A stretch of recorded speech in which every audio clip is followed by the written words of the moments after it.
العراق راح يروح. العراق راح من وين؟ انا من العراق.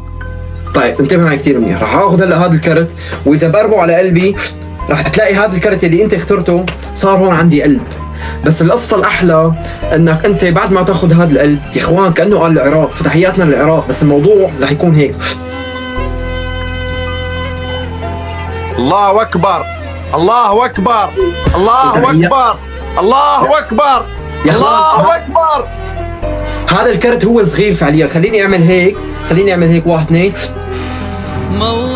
ونجيب العلم الاكبر فعليا. تحياتنا للعراق، وهي التحيه من اخوانكم السوريين يا اخوان، بس هي التحيه من القلب، يعني من هون حس شوف من وين، شوف يا حبيبي، شوف هي من القلب، من القلب يا اخوان، عرفتوا؟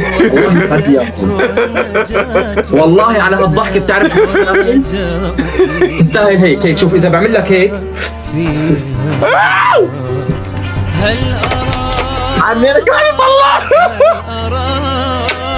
تحياتنا للعراق يا اخوان. وهلا العراق راح يروح. العراق راح يروح. لا والله لا، العراق ما يروح ابدا. بس إذا بنعمل هيك، شوف اذا بدنا نعمل هيك، خلينا ناخذ هذا الروبكس كيوب يا اخوان.